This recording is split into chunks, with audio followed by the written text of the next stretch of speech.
ধন্যবাদ মোসাম্মদ রহিমা খাতুনকে তার সুন্দর বক্তব্য দেওয়ার জন্য। এবারে বক্তব্য নিয়ে আসছে দশম শ্রেণীর ছাত্রী মোসাম্মদ সুফিয়া খাতুন। মোসাম্মদ সুফিয়া খাতুনকে বক্তব্য দেওয়ার জন্য বিশেষভাবে আহ্বান করছি। তাড়াতাড়ি এসো।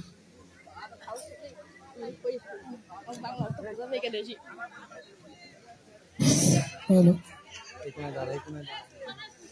দাঁড়িয়ে বাতাস আছে নাকি কোনো জায়গায়? দাঁড়িয়ে কেন?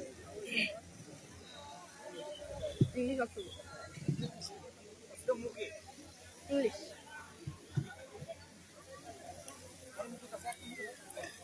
Hello everyone. Assalamu alaikum. Good morning to all. First of all, I would like to thank to our honorable president, the chief guest and honorable headmaster, as well as to all my beloved teachers, guardians and to all of my brothers and sisters. I am Sofia Khatun. I am a student of Shankhat Chandamani Secondary School. Our school is one of the best schools in Meherpur district. There are many renowned teachers in our school. The result of our school is satisfactory. We are proud of our school. I feel very honored to our honorable opportunity for delivering the for speech students. Really, this is a very important day in our life. I find that not only our parents but also our best guardian. ধন্যবাদ ধন্যবাদ মোসাম্মদ সুফিয়া খাতুনকে তার সুন্দর বক্তব্য দেওয়ার জন্য। এবারে বক্তব্য নিয়ে আসছে শিক্ষকদের পক্ষ থেকে মোহাম্মদ শাহাবুল আলম। মোহাম্মদ শাহাবুল আলম স্যারকে বক্তব্য দেওয়ার জন্য বিশেষভাবে আহ্বান করছি। বিসমিল্লাহির রহমানির রহিম। আজকের এই মহতী অনুষ্ঠানের মাননীয় সভাপতি, প্রধান অতিথি, অত্র বিদ্যালয়ের নবনির্বাচিত ম্যানেজিং কমিটির সম্মানীয় সভাপতি, বিশেষ অতিথি, অন্যান্য শিক্ষক শিক্ষিকা বৃন্দ এবং বিভিন্ন গ্রাম থেকে আগত সম্মানীয় অভিভাবক মণ্ডলী এবং আমার সামনে উপবিষ্ট ছাত্রছাত্রী, আসসালামু আলাইকুম ওয়া রাহমাতুল্লাহ। আসলে শিক্ষক এবং অভিভাবক আমাদের উভয়ের সম্পর্কটা হওয়া উচিত অত্যন্ত মধুর, অত্যন্ত যোগাযোগপূর্ণ। কারণ আপনারা যদি আমাদের সাথে যোগাযোগ না করেন তাহলে আমরা বুঝতে পারবো না আপনার সন্তানের সমস্যাটা কি, আপনার সন্তান কি চায়। একটা বিষয় বিবেচনা করলে আমরা বুঝতে পারি দিনে 24 ঘন্টার মধ্যে বড়জোর 5 থেকে 7 ঘন্টা তারা আমাদের কাছে থাকে, আমাদের বিদ্যালয়ে থাকে। দিনের 17 থেকে 19 ঘন্টা আপনাদের কাছে থাকে। কাজেই আপনার সন্তানের সমস্যা কি, আপনার সন্তান কি চায়, আপনার সন্তানের চাহিদা কি, কিভাবে পড়ালে আপনার সন্তান আরো উন্নতি করবে সেটা আপনারাই ভালো জানেন। এজন্যই আপনাদেরকে আমাদের সাথে সেই সমস্যাগুলো, সেই কথাগুলো আমাদেরকে শেয়ার করুন, যাতে আমরা সেগুলো সমাধান করতে পারি। বিশেষ করে আমার মনে হয় আমরা সবাই চাই আমাদের সন্তান তারা অনেক বড় মানুষ হোক, তারা ডাক্তার হোক, তারা ইঞ্জিনিয়ার হোক। আমরা কেউই চাই না যে আমার সন্তান ডাক্তার হয়ে, ইঞ্জিনিয়ার হয়ে, বড় হয়ে তারা আমাদেরকে বৃদ্ধাশ্রমে রাখবে, আমাদের মাথায় আঘাত করবে। আমরা এটা কেউই চাই না। তাই তাদেরকে যদি আমাদের সুনাগরিক এবং পিতামাতার প্রতি ভালোবাসা প্রদর্শনের জন্য তাদেরকে এই বিদ্যালয়ে শিক্ষার পাশাপাশি অবশ্যই তাদের ধর্মীয় শিক্ষা দিতে হবে। Every religion to emphasis to respect their parents, senior people. প্রত্যেক ধর্মেই তার পিতা মাতার প্রতি, বড়দের প্রতি সম্মান দেওয়ার উপর জোর দেওয়া হয়েছে। কাজে আমাদের এই বিদ্যালয় শিক্ষার পাশাপাশি ধর্মীয় শিক্ষায় তাদেরকে শিক্ষিত করে তুলতে হবে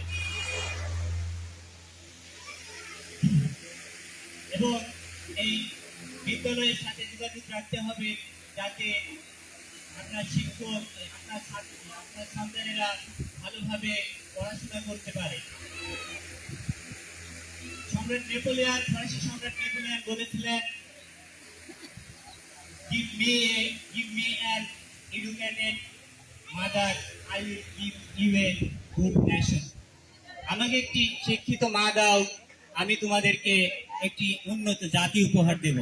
কাজেই আমরা যারা অভিভাবক, আমরা যারা মায়েরা আছি, তারা শিক্ষিত বলতে এটাই নয় যে আমাদের বিদ্যালয়ে শিক্ষা অর্জন করতে হবে।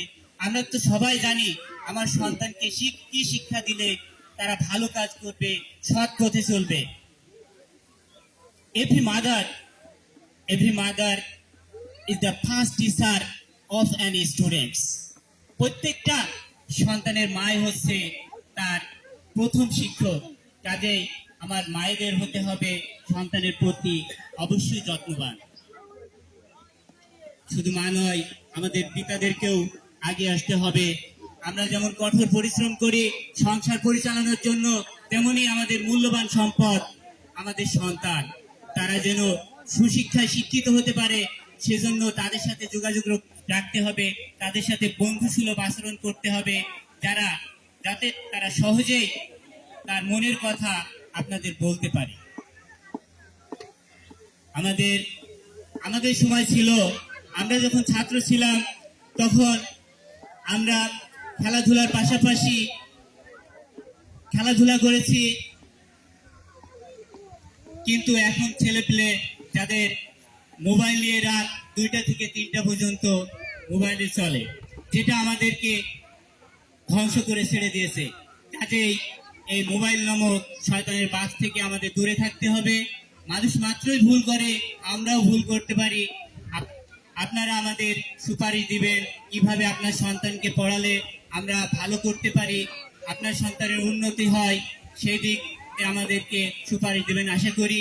এই আশাবাদ ব্যক্ত রেখে আমার সংক্ষিপ্ত বক্তব্য শেষ করছি। আসসালামু আলাইকুম ওয়া রাহমাতুল্লাহ। ধন্যবাদ মোহাম্মদ শাহাবুল ইসলাম স্যারকে তার সুন্দর বক্তব্য দেওয়ার জন্য। এ পর্যায়ে বক্তব্য নিয়ে আসছে ছাত্র বিদ্যালয় এলবিএসসি শিক্ষক মোহাম্মদ হাফিজুর রহমান। মোহাম্মদ হাফিজুর রহমানকে বক্তব্য দেওয়ার জন্য বিশেষভাবে আহ্বান করছে। আউযু বিল্লাহি মিনাশ শাইতানির রাজিম। বিসমিল্লাহির রহমানির রহিম। সানঘাট চান্দামারি মাধ্যমিক বিদ্যালয় কর্তৃক আয়োজিত আজকের এই মহতী অনুষ্ঠানে সম্মানিত সভাপতি, সম্মানিত প্রধান অতিথি, সম্মানিত ম্যানেজিং কমিটির সভাপতি ও অভিভাবক সদস্যবৃন্দ এবং অন্যান্য গণ্যমান্য ব্যক্তিবর্গ এবং আমার বিদ্যালয়ের প্রাণপ্রিয় শিক্ষার্থী, সবাইকে জানাই আমার আন্তরিক সালাম ও শুভেচ্ছা। আসসালামু আলাইকুম ওয়া রাহমাতুল্লাহ। আসলে সংক্ষিপ্ত পরিসরে বক্তব্য দেওয়াটা বেশ কঠিন, তো দু একটা কথা বলে ইনশাল্লাহ আমার বক্তব্য শেষ করব। আমি শুধুমাত্র একটা বড় পরিসরে গার্জিয়ানদের পেয়েছি বিদায় কথা বলার জন্য আগ্রহ প্রকাশ করলাম। আসলে আমরা আমাদের সন্তানকে কতটুকু ভালোবাসি এই প্রশ্ন যদি করি, সবাইকে বলবে পৃথিবীতে বাবা মার কাছে সন্তানের থেকে বেশি আপন কেউই নেই। কিন্তু বেসিক্যালি আমরা যেটা মনে করি সেটা কিন্তু আমরা কাজে দেখাই না। একজন সন্তান, একটা পিতামাতার যে কত বড় ভবিষ্যৎ আর কত বড় সম্পদ, এইটা কিন্তু আমরা অনেকেই বুঝি, কিন্তু সেটা আসলে তার প্রয়োগ দেখায় না। আমরা বিভিন্ন কাজে সমাজে বিভিন্নভাবে ব্যস্ত দেখাই, অন্যান্য কাজে আমাদের ছোটখাটো অনেক কাজ থাকে ফ্যামিলিতে, সেই কাজগুলো নিয়ে আমরা সবসময় মরিয়া থাকি, কিন্তু সেই কাজগুলো খুব বেশি মূল্য কিন্তু আমাদের ফ্যামিলিতে নেই।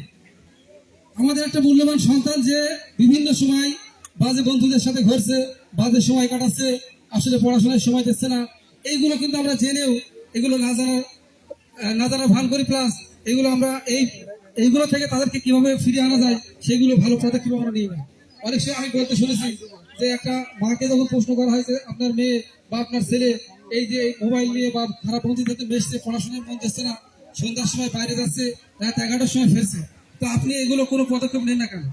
তো আমি আমাকে অনেক গার্জিয়ান বলেছে আসলে ছেলে মেয়ে বড় হয়ে গিয়েছে, ওদের মারতেও পারি না, শাসনও করতে পারেন, এখন দিনকাল খারাপ, কি করব? আসলে এইটাই সব থেকে বড় অভিশাপ আমি মনে করি একজন সন্তানের জন্য পিতামাতার কাছ থেকে। এই কথাটা কখনো বলবেন না, সন্তান কখনো পিতামাতার কাছে বড় হয় না। আপনি পদক্ষেপ নিয়ে দেখেন, আজকে কালকে পরশু 1 মাস বা 2 মাস পরে একসময় ঠিকই আপনার আয়ত্তে চলে আসবে। একটা ভালো সন্তান একটা পরিবারের, একটা দেশের, একটা সমাজের জন্য অনেক বড় সম্পদ। এগুলো আপনারা মাথায় রাখবেন। আপনার সন্তান আপনার ভবিষ্যৎ। আমরা আপনাদের সহযোগী। আপনারা আর এখন বর্তমানে যারা কমিটি এসছেন, কমিটির সভাপতি এবং অন্যান্য সদস্যবৃন্দ, তারা যথেষ্ট আন্তরিক এবং উনি সব স্কুলের ম্যানেজিং কমিটি হওয়ার পরপরই রেগুলার তারা স্কুলে আসছেন, খোঁজখবর নিচ্ছেন। অনেক সময় এই যে আমাদের সাথে তারা যদি সমন্বয় করে চলে, আমরা কাজে উৎসাহ পাই। গার্জেনরা খোঁজ নেবেন, আমাদের কাজে উৎসাহ বাড়বে। ইনশাল্লাহ আমরা দায়িত্ব নিয়েছি এবং আবারও ভালোভাবে দায়িত্ব নেব, যাতে আপনার সন্তানকে একজন সুশিক্ষিত সন্তান এবং নাগরিক হিসাবে গড়ে তুলতে পারি। এই প্রত্যাশা নিয়ে আমি আমার সংক্ষিপ্ত বক্তব্য শেষ করছি। সবাইকে ধন্যবাদ। আল্লাহ হাফেজ। আসসালামু আলাইকুম ওয়া রাহমাতুল্লাহ। ধন্যবাদ মোহাম্মদ হাফিজুর রহমান স্যারকে তার বক্তব্য দেওয়ার জন্য। এ পর্যায়ে বক্তব্য নিয়ে আসেন ছাত্র বিদ্যালয় ম্যানেজমেন্ট কমিটির সম্মানিত সভাপতি জনাব মোহাম্মদ আজিজুল হক। তিনাকে তার মূল্যবান বক্তব্য দেওয়ার জন্য বিশেষভাবে আহ্বান করছি।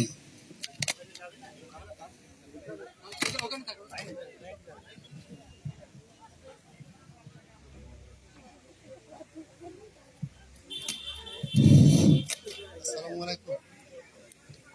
প্রথমে আমি ধন্যবাদ জানাই যারা যিনি উপযোগ করেছেন আমার শ্রদ্ধেয় শিক্ষক জনাব উনি আমার শিক্ষক প্রথম থেকে। তারপরও আমি ওনাদের সাথে কিন্তু আমি শিক্ষকতাও করেছি কিছুদিন। আমি ওনাদের সাথে শিক্ষকতা করেছি এবং আমি ওই আলপাড়া হাই স্কুলের একটা 9 বছর ম্যানেজিং কমিটিতে ছিলাম।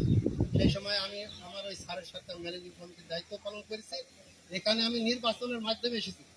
আমি আলপাড়া তো নির্বাচনের মাধ্যমেই কিন্তু আমি প্রথম ম্যানেজিং কমিটির সদস্য হই। তো এটা আল্লাহর কাছে আমার হাজার শুকরিয়া যে আমি বারবার এই নির্বাচনের মাধ্যমে আমি ম্যানেজিং কমিটি আসতে পারি। যার জন্য আমি আমার শিক্ষক জনাব আমির আলীকে আমি প্রথমেই ধন্যবাদ জানাই। সেই সাথে আজকে আমাদের সভাপতি প্রধান অতিথি বিশেষ অতিথি উপস্থিত, এলাকার গণ্যমান্য ব্যক্তি উপস্থিত, এখানে আছেন শিক্ষা অভিভাবকবৃন্দ, যারা অধিকাংশ আমি দেখছি মেয়ে মানুষ। এটা অত্যন্ত খুশির খবর। আপনারা আসবেন, এভাবে আসবেন, আপনারা ছেলে মেয়ে খোঁজ নেবেন, ইনশাল্লাহ ভালো হবে। এবং এখানে যারা কোমলমতি শিক্ষার্থী যারা আছে, আমি তাদেরকে আন্তরিকভাবে শুভেচ্ছা জানাই এবং ধন্যবাদ জানাই। আমি প্রথমে জানাবো, ধন্যবাদ জানাবো যারা আমাদের এলাকার মানুষ আমাকে এই জায়গায় দাঁড়ানোর মতো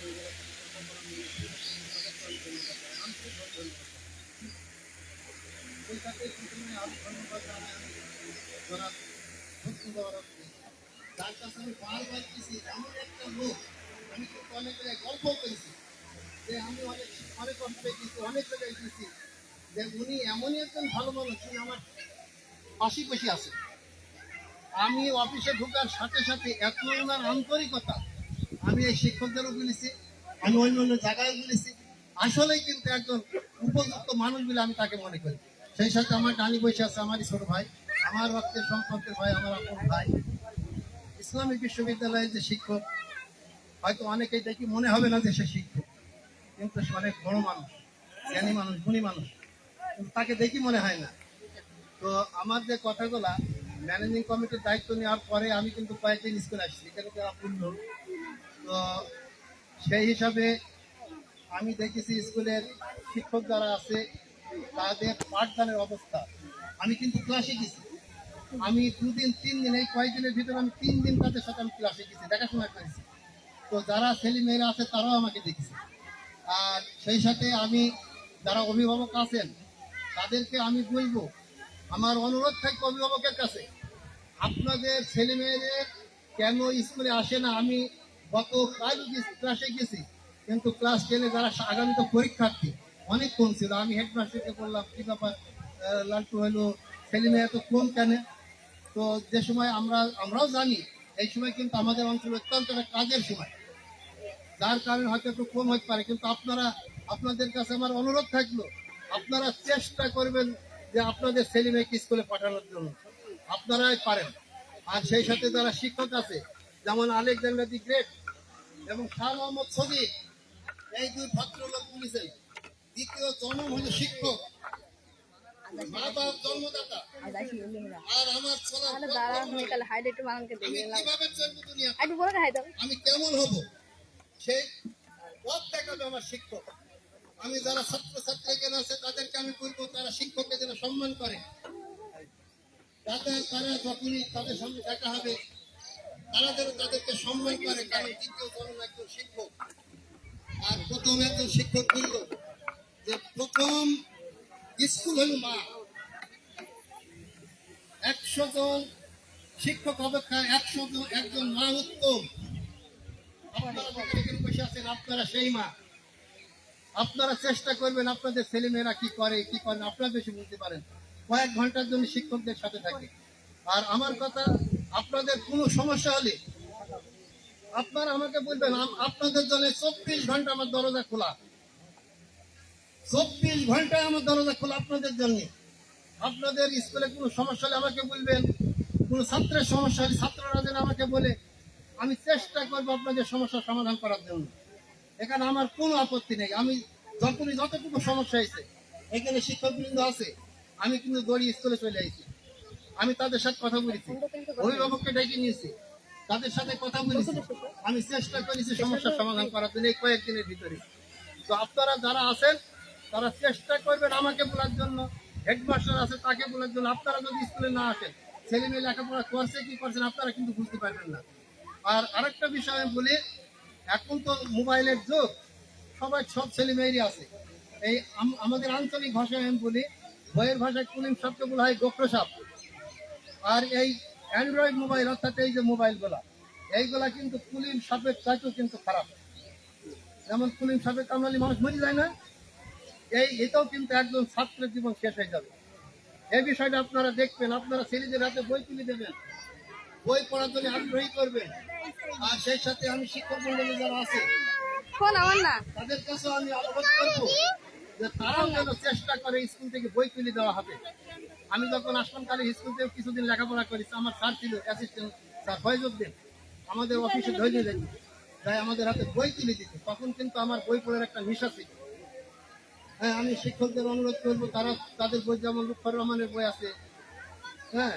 তারপরে আরো এরকম চরিত্র গঠনমূলক বই আছে ধর্মীয় বই আছে আপনারাও চেষ্টা করবেন তাদের হাতে বই তুলে দিয়ে যাতে তারা মানুষ হতে পারে বইমুখী হয় আজকে মোবাইল মুখী না হয় আজকে মোবাইল সমাজের ভালো বিজ্ঞান যেমন আশীর্বাদ বিজ্ঞান তেমন অভিশাপ বিজ্ঞান আশীর্বাদ বিজ্ঞান অভিশাপ আজকে মোবাইলে ছেলেদের ধ্বংস করে দেবে মোবাইলেরও প্রয়োজন আছে কিন্তু লেখাপড়া বাদ দিয়ে হয় লেখাপড়া করার পরেই তাদের মোবাইল তো এই বিষয়টা আপনারা যারা অভিভাবক আছেন আমি শিক্ষকবৃন্দ যারা আছেন তাদেরকেও আমি এই বিষয়ে অনুরোধ করবো তারাও যেন এই বিষয়টা দেখেন আর হাই স্কুলের যে সমস্ত সমস্যাগুলো আছে আমরা চেষ্টা করব এখানে মাধ্যমিক শিক্ষা অফিসার সাহেব আছে সবাই দেখছেন আপনারা ওনার কাছে আমার অনুরোধ থাকবে যে এই হাই স্কুলে যেমন সায়েন্স